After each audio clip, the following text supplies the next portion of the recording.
Өзбекстандын ислам кыймылынын террордук согушкерлери менен Кыргызстан аскерлеринин 20 жыл мурунку кагылышуусу Баткен согушу, Баткен окуясы, Баткен коогалаңы деген ат менен тарыхта калды.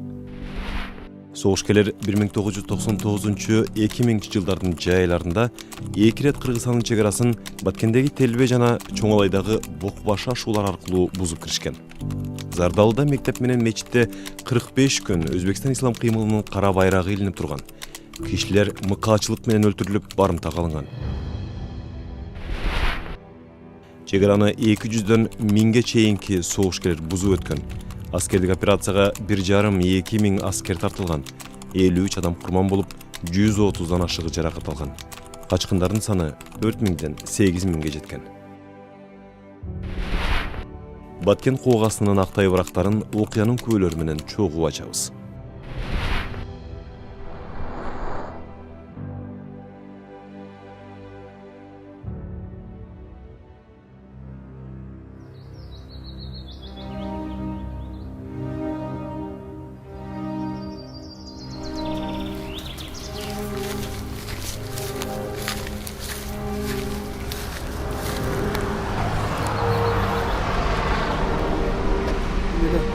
Патрионга бизди чогултту. Ошо Жарков айтты, кыскасы немеден дейт да, кыскасы манактагы бир Лейлек жактан бир Керабалдан 34гө жакынбы, 34 дедиби, ошо боевик өтүптүр деген да. Азыр ошого биз срочно барышыбыз керек.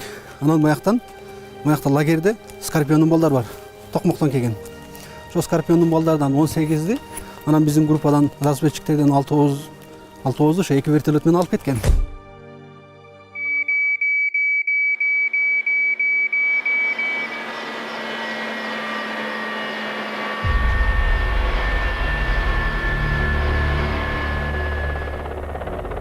Бир тоодун арасына эле түштүк да. Ошо тоодун арасына түшкөндө эле чаң болуп кетти. Кийин биз вертолеттан түшкөндөн кийин чаң кеткенден кийин карасак блокпост экен. Кыргызстандын желеги турганды көрдүк да, вертолетте келип алыпчы. Баткенде чек ара отрядында командирибиз подполковник Шаймерденов деген болгон. Ал чыгып бизге абалды түшүндүрүп берди. Ок дарыларыбызды сурады, канча БК алдыңар, бай комплект деп коет, БК алдыңар дегенде биз бирден БК алдык дегенде болбойт деп кайрадан алгыла деп 1200дөн автоматчиктер 1200дөн алган, пулеметчиктер 2000ден алган. Курбакадан бир канча километр өткөндө бир мазар деген жер бар да. Ошо мазардан өткөндөн кийин бияка Карвашинге кетет, бияка Төрө деген перевалга кетет да. Ошо бизди Төрөгө салды, а бир Скорпиондун балдарын Карвашинге салды да. Анан ошондо биз барганда айтты, кыскасы бизден 10 бала РПД деп коет да, разведительный поисковый действие деп, ошого 10 бала бизден кетти. Эгерде жолуксаңар, олордун паролу кыскасы автомат бардыгын ыкмандай деди да.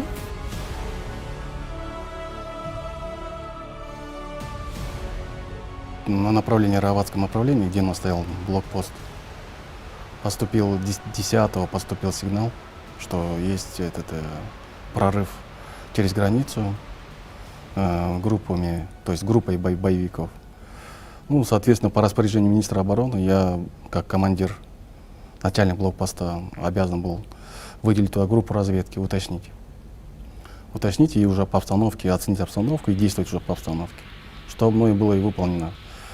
Командиром разведгруппы был назначен лейтенант Алмабеков, мой друг, и с ним в составе еще 10 человек. 10 человек.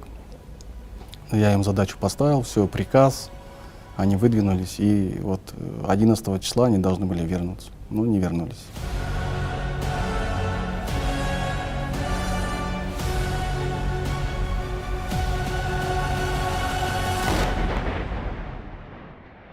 жылдын 10 август күнү ошол обычный эле ошол биз Төрө ашууну караганы группа жөнөп калдык. Бизден мурунку группа барып 3 күн жүрүп 10 адам келген. Анан кийинкисте биз 10 ооз, 1 офицер, 3 контрактник, анан 6 рядовой солдат, мен срочный службада элем. Анан жөнөдүк.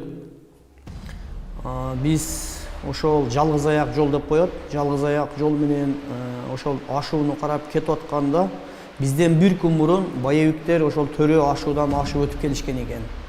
50 боевик өтүп келген экен. Анан биз жалгыз аяк жол менен онубуз кетип атканда эле алар бизди алыстан көрүп туруп, ошол эки бетке, колоттун эки бетине жатып, уже засада кылып жатып алышкан экен.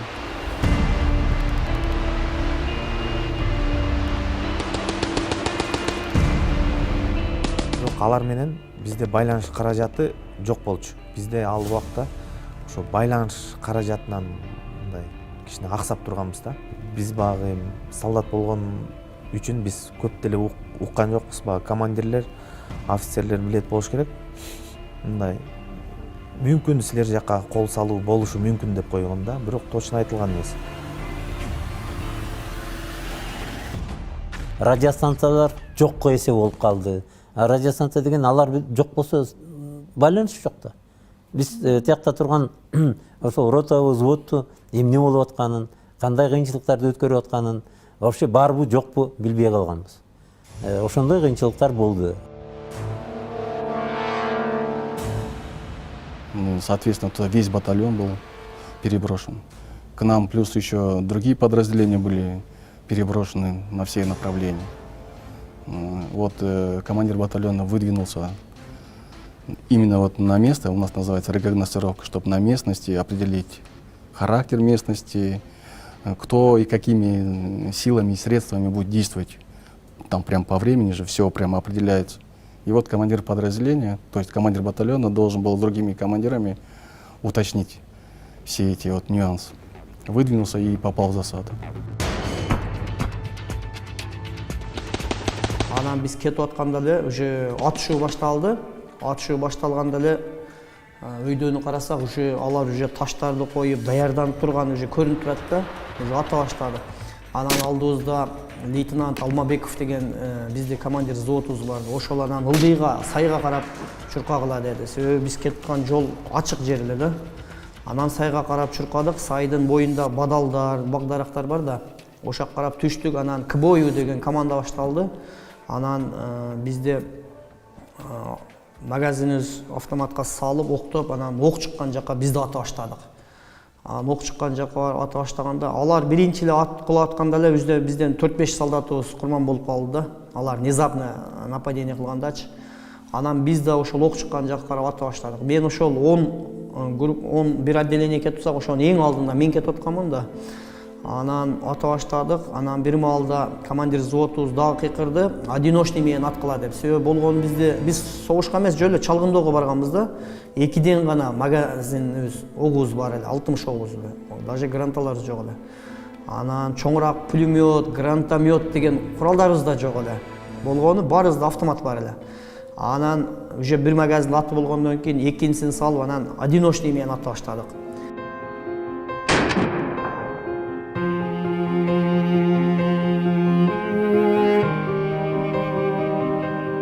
Анан ошо 11 күнү саат 10 где-то 9 болуш керек эле. Ошо командир батальонубуз майор Субанбеков деген рахматулла ада каза болуп калды. Өзү менен кошо 9 баланы алып бир группа болуп алар кетишет. Тозуп келебиз деп.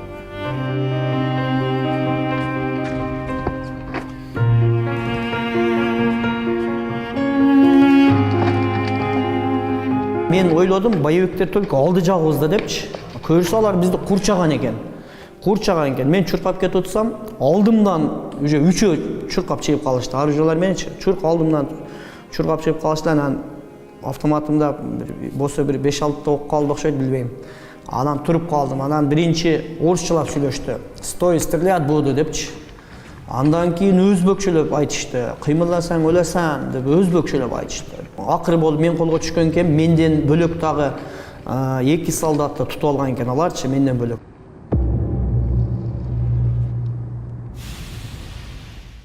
Анан бизди алып барып, анан бир-эки тепкилешти боевиктер, бир-эки тепкилешип, анан жүрдөп, анан үчөөбүздү колубузду мойнубузга кылып, анан ошо ылдыйга алып жөнөдү. Жаныбызда бир контрактник бала бар эле, Рустам Аржыманов деген. Ал анан бизден контрактник бала эле, жашы да чоң, 60-70 жылкы бала, чоң бала эле. Анан ал айтты: силер өзбек экенсиңер, кыргызыңар бар экен, башка тажигиңер бар, мусулман болсоңор, намаз окусоңор, эмне бизди ушундай кылып оружие менен атып неме кыласыңар деди да. Дегенде анан сен ушундай кыйын окшойсуң, жүр деп анан сайдын жээгине алып барып туруп, үстүндө кителин чечип, тизелеп отургузуп туруп, көзүнө байлаганда уже сезип калды окшойт. Здоровый бала эле. Эки-үчөөсүнө күч бербеди, бирок эки-үчөөсү кармап турган, бирөөсү шап мойнунан союп салган. Биздин көзүбүзчө союп салды. Союп салды, анан сайдын боюна жаткызып, бычактарын жууп, жаткызып, анан таш менен көмүп салышты. Ошо сайдын боюначы. Азырга чейин ошол Азырманов дегендин сөөгү табылбай калды да.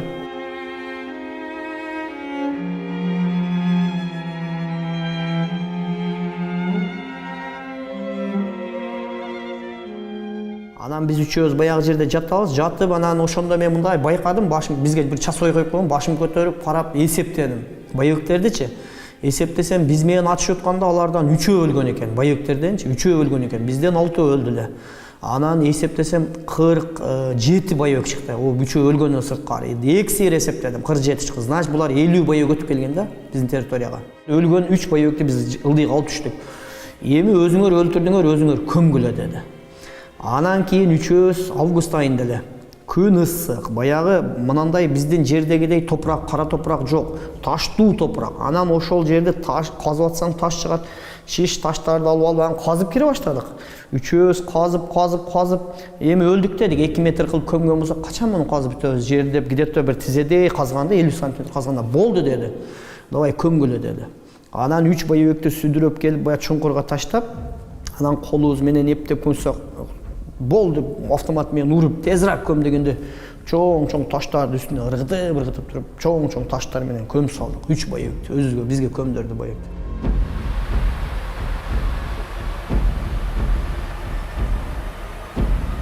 Saat 9 болуп калды, күн чыгып 9 болуп калганда ошол чокуда турган бир часовой биз тарапка деди, солдаттар келейтат деди. Себеби биз күндүзү барып туруп, ошол төрөгө барып туруп, кечинде кайтып барышыбыз керек да, биз барбай калдык. Анан биздин артыбыздан тревожный группа деген чыгып тур, 10 адамдан турган. Анан кийин уксамчы, больницада.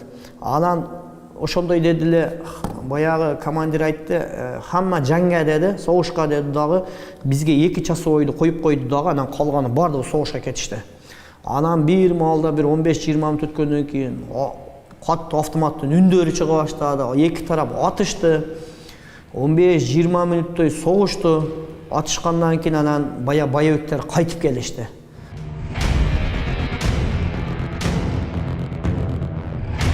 Комбатыбыз жана өзү менен кошо 10 болуп, бир группа менен ошо Скорпиондун балдарын тосом деп кеткен болчу да. Жарым саат өтпөй эле уже автоматтын, пулеметтун, гранаталар жарылып баштады. Анан ошол убакта түшүндүк да, что бизге кол салуу болду деп. Ошо комбат менен кеткен группанын ичинде ошо каза болуп калды, алар 10 бала тең каза болду. Майор Субанбеков комбатыбыз, капитан Сансаков Руслан, биздин начальник медицинабыз болчу. Старший лейтенант Кушубеков командир ротабыз болчу. Анан калгандары катарда жоокерлер, контракт менен служба кылган сержанттар болчу.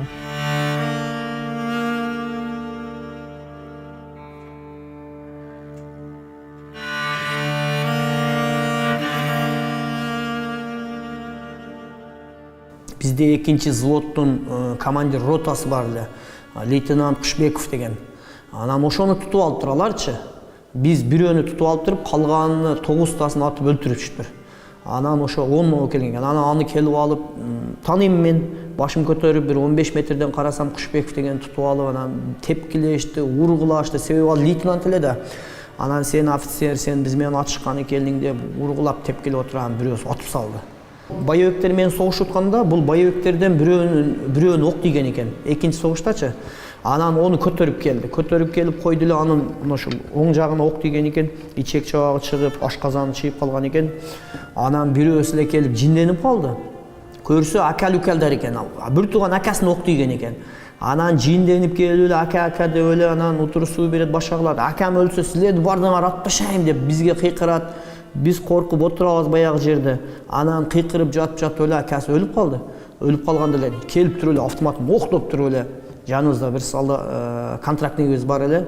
Ошону көкүрөгүнө коюп бир басты эле, аны өлтүрүп салды. Ошондо 2 рядовой солдат калдык. Болгонучу бирөөнү жөнүнө эле атып өлтүрүп салды. Анан шериктер келип, болду, калганы бизге заложниктер керек болот деп туруп аны алып кетти.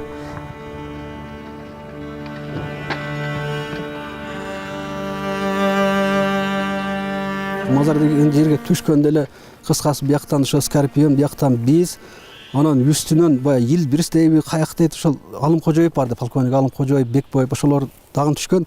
Кыскасы ошол жерде баягы засадада алып, ошол жерде боевиктерден бир 5-6 ошол жерде өлгөн да. Танковый пулеметтер бар го, баягы вертолеттор мучуда болчу пулемет бар го, ошону самоделка кылып жасагандагын ол 10 миң, 20 миң окко чейин иштете албайт да. Ошол бир эле ошону менен бар жака успеть этип атып турган да, бизди жолотпойчу. Эми ол бүт таштардын арасында калган, эми ушу үстүдөн эле атып өлтүрбөсөң, мындай атышы мындай невозможно да.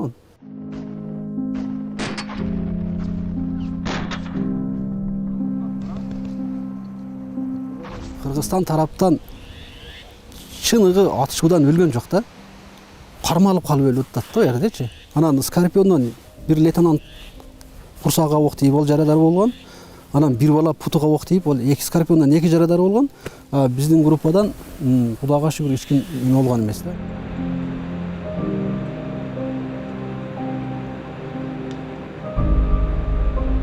Уже 6-чобондун балдары ылдый жакта атышып атыптыр. Биз анын баарын көрдүк, угаттык, бирок атканда все равно эме болчу да.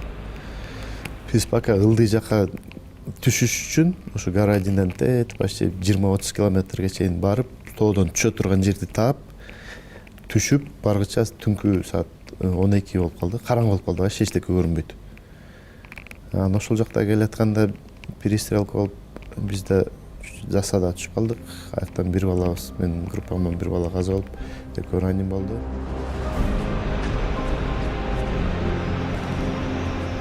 Анан деген Курбакадан балдар, Кой таштын балдарын издей баштадык.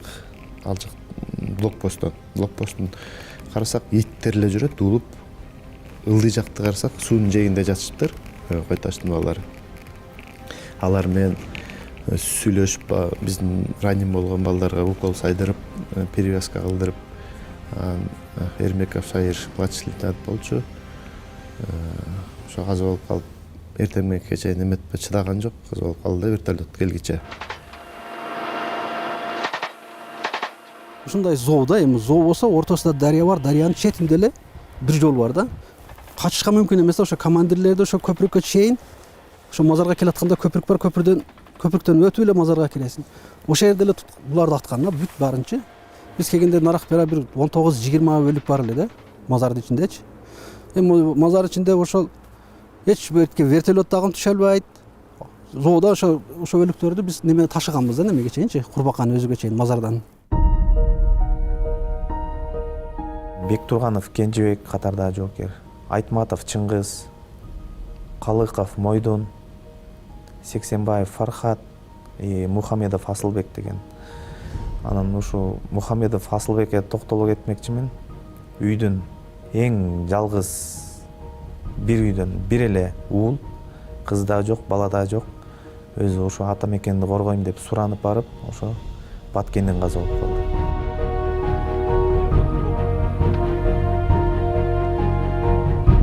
А жерде бир мындай илгери бир таштан коргон болгон экен. Мындай мазар деп коет. Үстү крышасы жок, тегереги таш менен урулган, ичи чөп. Анан экөөбүздү ошол жерге киргизип койду. Биздичи киргизип алар чай ичип, намазын окуп, башка кылып атышат. Бизге 2 часовой коюп койгон. Дагы бир 1 саат отургандан кийин өдөдөгү часовой дагы звонить этип калды. Алло, бизге боевик солдаттар келет атат биз тарапка депчи. Анан бардыгы деди, согушка, жанга деди дагы, ошол чоң баягы аксакал чал дедим го бирөө. Ошол катарга тизип туруп, бардыңар, жанга согушка кетип атасыңар, кимиңер ошол согушта өлгөн болсоңор, жаныңар жаннаттан болсоңор деп көрүш пата берди. Пата берип чал өзү калды, анан бардыгы ура деген боюнча жаштар согушка киришти. Анан биз ылдыйда отурабыз, баягы 2 часовойдон бөлөк бардыгы согушка кетти.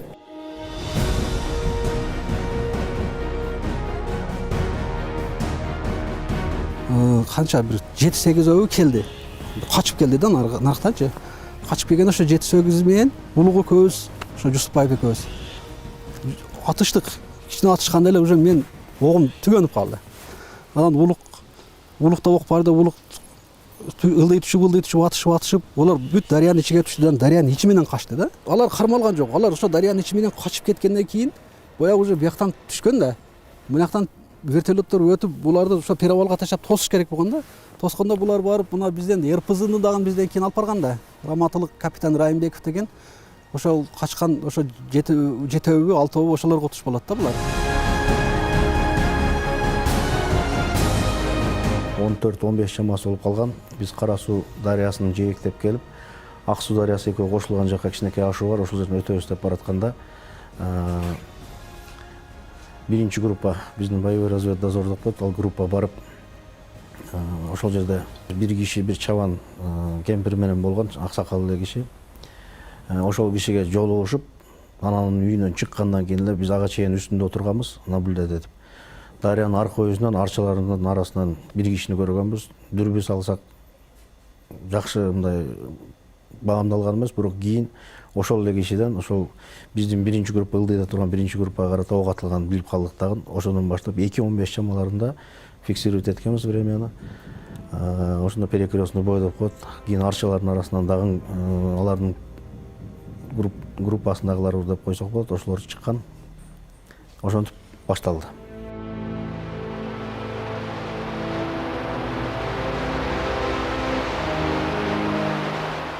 Алар тараптан бизге жаадырган октор болот. Көрсө жанагы жерден биздин жарандарга жолугуп коюп, тынч отурасыңар деп ден соолуктарын сурап коелу.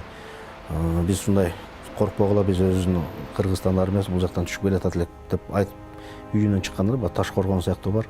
Ошондон чыкканда аркы өздөгү атканда биздин начальникке ок тийген экен. Капитан Райымбеков, Бейшин Жакшылыкович деген резерв чегара заставанын башчысы болгон. Ошол кишиге ок тиет. Ал балдарды тезден коопсуз жайларга жайгашкыладан позиция алып туруп, команды слушайте деп айтыкчактуу болуп кийинки ок тиет.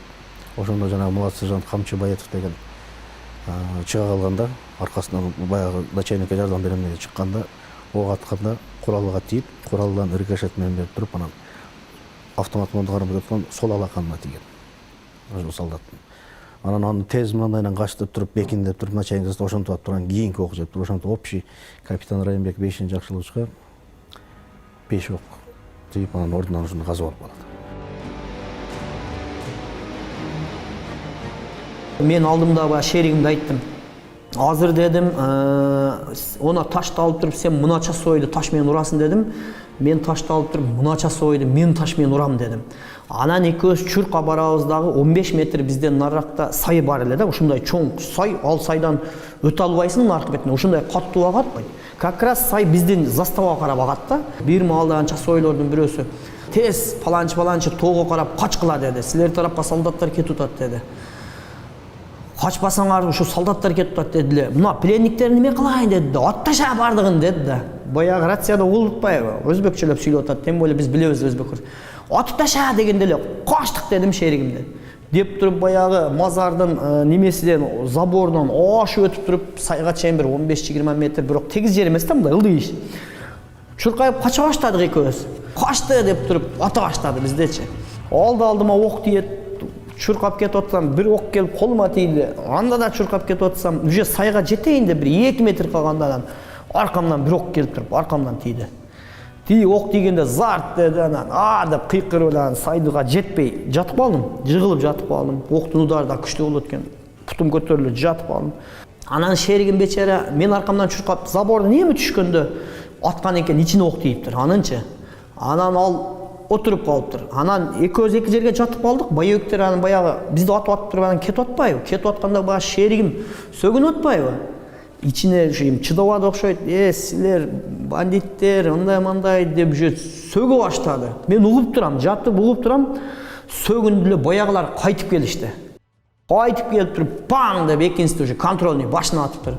Аткандан анан ошол жерде насмерть кетти. Анан мен ылдыйда бир 12 метр ылдыйда жатсам, баягы путунда берсасы бар да, таштан ташка тырык деп басып түшүп келе жатат, мен угуп турам.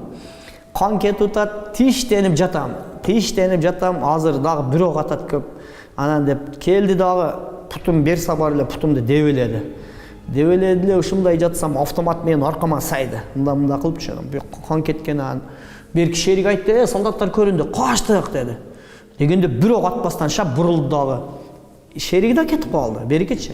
Анан мындай башым көтөрүп карасам, уже алар уже тоого кырга карап кетип аткан экен. Анан башыбызда мындай бизге кара тумак берген эле. Ошону алдым дагы, анан бияка ок тийген жериме койдум дагы, анан кан первый помощь кылайын дедим да, кан токтотоюн деп анан коюп туруп, анан жерге басып жатып алдым. Кан токтотуш үчүнчү.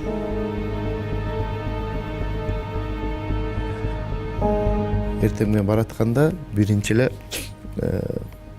мазарга жетпей мост бар, мосттон өткөндөн эле тиги командир батальонунун өлүгүн таптык, жаласын. Андан кийин каждый 10-20 метр сайын калган балдар, койташтын каза болгон балдардын баарын туруптар жатыптыр да. Анан баратсак бирөө түрү калыптыр. Бирөө суунун жээгинде экен, аны алып чыксак, суунун ич жагынан, бут жагынан ранение болуптур. Ал атып атканда өлмүш болуп, аны контрольный выстрел кылыптыр. Калган балдардын баарын баштарына контрольный выстрел кылып, биз барганда арасынан мен чогуу курсташ балдарымда Суворский окуган курсташ баламды көрүп калдым, Кушбеков Раматылык. Ошо чогуу 9-класстан бери окуп, анан ал тоже Россиядан бүтүп келген, старший лейтенант болчу. Ошолорду стенкага, мазарда стенкага коюп туруп, 4 кишини коюп туруп эле, прям көрүнүп турат да, коюп туруп атып салыптыр да.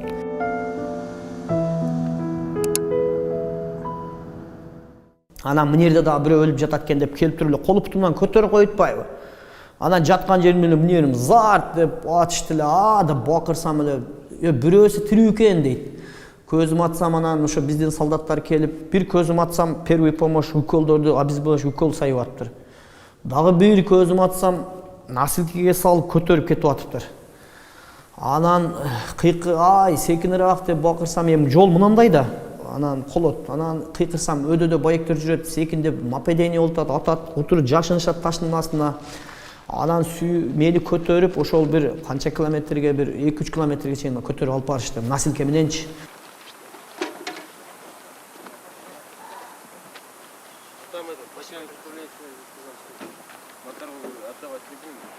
У командира, когда мы его уничтожили, при нем было обнаружено 2 телефона сотовой связи. Это не та сотовая связь, которая у нас, а через спутниковая связь. В общем, обеспечение у них было хорошее. Но по питанию можно сказать, что у них вот это сухари были, перемешку с сахаром. И больше половины вещмешка ихнего боеприпасы. Гранаты, боеприпасы. Он тоже весит хорошо. Обувь у них была такая, скажем, сапоги керзовые, а на подошву они пришивали шины. Боевиктердин эмесин таап алдык, камерасын таап алганда ошол жерде именно алар деген ага чейин эле разведка кылып тоодон катып келатканын көрдүк, перевалдан кантип өтүшкөн, анан мазардын үстүнөн тартып алышыптыр, Курбаканын үстүнөн, как положено, тиги часттагы балдардын, 6-чобондун балдары ар бир разведка кылып туруп, андан кийин нападение кылышыптыр да. На вооружении у них были тоже стрелковое оружие советского производства, то есть АКМы. У нас было АК-74, у них модернизированный еще старый 7,62 калибра. Снайперские винтовки. Про обычных стрелков можно сказать, что они как бы не профессионалы, молодые ребята тоже у них в основном не умеют действовать, но снайпера у них были профессионалы. Точно определяли дальность, точно били. Боевиктерден бирөө калып калыптыр, ошо келатып түн ичинде именно ылдый жакта кичинекей блокпостто 3 балабыз бар болчу. Ошол жактан рукопашный болду түн ичинде. Аны көтөрүп чаап, Алдаяров Чубак деген бала өзүнүн өжөрлүгү менен тиги боевикти экинчи балабыз келип ал атып салып, Койташ бригадасынын жанында 6-чобондун балдарынын пулемет бар экен. Ошо именно 6-чобонун балдарынын пулеметін көтөрүп бараттыр, өзүнүн автоматы бар экен. Ал автоматтарында уже октор уже жана китайский октор кандай маркировкасы жок октор болчу. Жанында пистолет бар экен. Пистолеттин да эмеси маркировкасы нумерациясы өчүрүлгөн пистолет экен. Анын бир эмеси бар экен, бычагы бар экен. Анын баарын эртеси вертолет келип, ал турупту алып кетти. Өзбеги бар, тажиги бар, кыргызы бар, башкир. Ошол мажахеттердин өлүктөрүнү жаткан экен да, ошол өлүктөрдү бирок фотоаппаратпы же баягы ол убактарда сотка эч нерсе түшүнүк жок эле да. Эми азыр ойлосом баягы пейджер деп коюп ошого окшогон бир нерсеси бар эле да. Ошондочу мына жерде ременде илинип турганды көргөм. Анан мына жерде очки, зубный паста, шотка, анан баягындай российский магазин сала турганчы. Ошондой башыда панама болгон, чач узун болгон да, баягы ушул жерден болгон да, баягындай жиңгелек чач койгон да. Сакал кадимкидей мынандай.